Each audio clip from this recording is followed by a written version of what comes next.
Hello, അസ്സലാമലൈക്കും. നിങ്ങൾക്കെല്ലാവർക്കും തടത്തിൽ വ്ളോഗിൻ്റെ പുതിയൊരു വീഡിയോയിലേക്ക് സ്വാഗതം. ഞാൻ മിസ്രിയ മുഹമ്മദ് അലി. നമ്മൾ പ്ലാന്റുകൾ പെട്ടെന്ന് പൂക്കാൻ വേണ്ടിയിട്ട് നമുക്ക് അധികം ചിലവൊന്നുമില്ലാതെ നമ്മൾ വീട്ടിൽ തന്നെ ഉണ്ടാക്കുന്ന നല്ലൊരു ഫെർട്ടിലൈസറാണ് കൊടുക്കുന്നത്. അത് ഉണ്ടാക്കുന്ന വിധം ഞാൻ ആദ്യം വീഡിയോ ഇട്ടിട്ടുണ്ടായിരുന്നു. എൻ്റെ പഴയ വീഡിയോയിൽ നിങ്ങൾക്ക് കാണാം. ആ ഒരു ഫെർട്ടിലൈസറാണ് ഇത് കേട്ടോ, ഫിഷ് അമിനോ ആസിഡ്.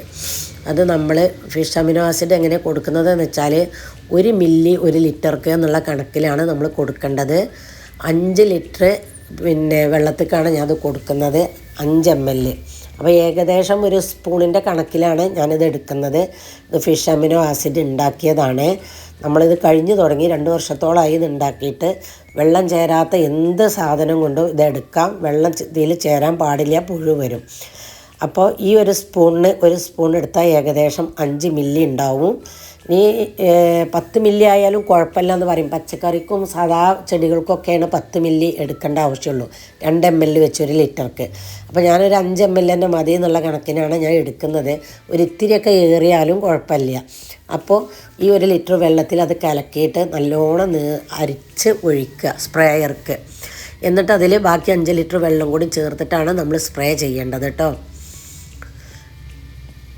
ഇപ്പോൾ ഫിഷ് അമിനോ ഉണ്ടാക്കുന്ന വീഡിയോ ഇതിൽ ഞാൻ ആദ്യം ഇട്ടിട്ടുണ്ട്. അപ്പോൾ ഫിഷ് അമിനോ തടത്തിൽ വ്ളോഗ് അടിച്ചു നോക്കിയിട്ട് നിങ്ങൾ തടത്തിൽ വ്ളോഗിൻ്റെ ഫിഷ് അമിനോ ഉണ്ടാക്കുന്ന വിധം എങ്ങനെയാണെന്ന് ഒന്ന് നോക്കിയാൽ മതി.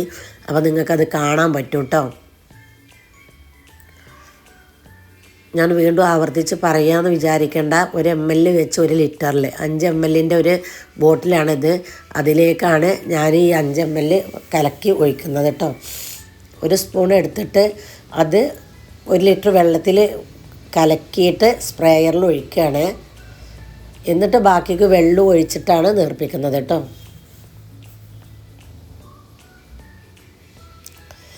നമുക്ക് ചെടികൾ നല്ലോണം നന്നായി പൂക്കാൻ വേണ്ടിയിട്ട് ഏറ്റവും നല്ല വളമാണ് ഫിഷ് അമിനോ. മത്തിയും ശർക്കരയാണ് ഇത് കേട്ടോ. നല്ല മത്തി മീൻ നല്ല സീസണായിട്ട് മത്തിക്ക് വില ഇല്ലാത്ത സമയത്ത് കിട്ടുമ്പോൾ മത്തി കൊണ്ടും ശർക്കര കൊണ്ടും ഉണ്ടാക്കിയാൽ മതി ഫിഷ് അമിനോ ആസിഡ്. നല്ല തിരിച്ച് അടപ്പുള്ള കാറ്റ് കൊള്ളാത്ത പാത്രത്തിൽ ഉണ്ടാക്കി വെക്കണം കേട്ടോ. 2 വർഷം പോലെ ആയി ഞാനത് ഉണ്ടാക്കിയിട്ട്. 2 വർഷം എന്തായാലും കഴിഞ്ഞിട്ടുണ്ടാവും. ഇപ്പോൾ കഴിഞ്ഞു. അതിനൊരു 3/4 പാത്രം പോലെ ഉണ്ടായിരുന്നു. ഇപ്പോൾ അത് കഴിഞ്ഞു. ഇനി നമുക്ക് ഉണ്ടാക്കണം. അത് പറ്റ കഴിയുമ്പോൾ ഉണ്ടാക്കാമെന്ന് കരുതിയിട്ടാണ്. എഗ് അമിനോ ആസിഡും ഉണ്ടാക്കിയിരുന്നു, അതും കഴിഞ്ഞു. അത് പിന്നെ ഞാൻ ഉണ്ടാക്കിയിട്ടില്ല. ജൈവ സ്ലറി തന്നെ എപ്പോഴും ഉണ്ടാവും. അപ്പോൾ പിന്നെ അധികവും ജൈവ സ്ലറി കൊടുക്കാമായിരുന്നു. പിന്നെ ഇതുപോലെ മഴയൊക്കെ ആവുമ്പോഴാണ് നമ്മൾ കെമിക്കൽ ഫെർട്ടിലൈസർ കൊടുക്കുന്നത്, രാസവളം കൊടുക്കൽ. അതും NPKൻ്റെ 19 ഞാൻ അധികം കൊടുക്കാറ്. വേറൊന്നും അധികം കൊടുക്കാറില്ല. ഇപ്രാവശ്യം മാത്രമേ ഉള്ളൂ ബാസാക്കോട്ടൻ്റെ ഒരു ഫെർട്ടിലൈസർ കിട്ടിയിട്ടുള്ളത്. ബാസ്ഫോളിയാറാണ്. ബാസ്ഫോളിയാറിൻ്റെ 19 കിട്ടിയത് കേട്ടോ. പിന്നെ എപ്സം സാൾട്ട് കൊടുക്കും. പിന്നെ നമ്മൾ ഇഞ്ചി, വെളുത്തുള്ളി, മഞ്ഞൾപ്പൊടി ഇതൊക്കെയാണ് നമ്മളെ മെയിനായിട്ടുള്ളത്. പിന്നെ നമുക്ക് ആദ്യം നല്ലോണം ഉഷാറായിട്ട് വരാൻ ചീമക്കൊന്നൻ്റെ ഇലയായിരുന്നു കൊടുത്തിരുന്നത്. ഇപ്പോൾ ചീമക്കൊന്നൻ്റെ ഇല കിട്ടാനില്ലാത്തതുകൊണ്ട് അത് കൊടുക്കാറില്ല കേട്ടോ. എല്ലാ പ്ലാന്റിനും നന്നായിട്ട് കൊടുക്കുക.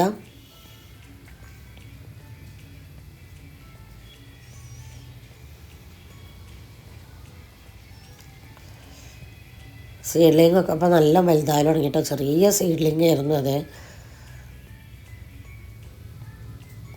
നമ്മളെ ബായ്പായി പറഞ്ഞ ചെടിയാണ് കേട്ടോ. ബായ്പായി ഓർക്കിഡ് ഇതുവരെയും പൂത്തിട്ടില്ല. മുണ്ടാസ് ഓർക്കിഡിൽ നിന്ന് വാങ്ങിച്ചതായിരുന്നു. 1 വർഷത്തിൻ്റെയൊക്കെ മേലായിട്ടുണ്ടാവും. ഇതുവരെയും പൂത്തിട്ടില്ല. പ്ലാന്റ് നല്ല ഹെൽത്തി ആയിട്ട് വളരാൻ ജൈവ വളം തന്നെ കൊടുക്കണം കേട്ടോ. രാസവളം കൊടുത്തു കഴിഞ്ഞിട്ടുണ്ടെന്നുണ്ടെങ്കിൽ തണ്ടും കൂലുമായി നിൽക്കും. രാസവളം അത്ര നല്ലതൊന്നുമല്ല. പിന്നെ നമ്മൾ ഓർക്കിഡ് പ്ലാന്റിന് എപ്പോഴും വളം കൊടുക്കുന്നത് അവർക്ക് ഇഷ്ടമാണ്. ആഴ്ചയിൽ 1 പ്രാവശ്യമല്ല 2-3 പ്രാവശ്യമൊക്കെ കൊടുക്കാം. ജൈവവളമാകണമെന്നേ ഉള്ളൂ. ഏറ്റവും ഇഷ്ടപ്പെടും വളം അവർക്ക്. വളം എടുക്കുന്നത് അവർക്ക് നല്ല ഇഷ്ടമാണ്. വളം കൊടുക്കുന്നതും ഇഷ്ടമാണ്. വളം ഏറരുതേ ഉള്ളൂ. നമ്മളെപ്പോഴും 1 ലിറ്റർക്ക് 1 മില്ലി എന്നുള്ള കണക്കിൽ അങ്ങനെ ചെറുതായിട്ട് കൊടുക്കുക. എന്നാൽ എപ്പോഴും കൊടുക്കും ചെയ്യാം. നമ്മളധികം ഇങ്ങനെയൊക്കെ തന്നെയാണ് ചെയ്യാറ്. നമ്മൾ കഴിക്കുന്ന ഗുളികകളും അങ്ങനെ വീട്ടിലുള്ള സാധനങ്ങൾ, മുട്ട പുഴുങ്ങിയ വെള്ളം, പഴം പുഴുങ്ങിയ വെള്ളം, ഇതൊക്കെ തന്നെയാണ് അധികം കൊടുക്കാറ് കേട്ടോ.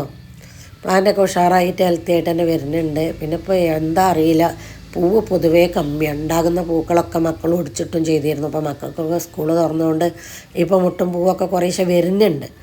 പൊതുവേ കമ്മി, ആദ്യത്തെ പോലെ ഒന്നും ഇല്ല പൂക്കളും ഒന്നും. പക്ഷെ നല്ല കരുത്തിൽ വരുന്നുണ്ട് ചെടികൾ കേട്ടോ. ഇനി പൂത്താലൊക്കെ നല്ല ഉഷാറായിരുന്നു.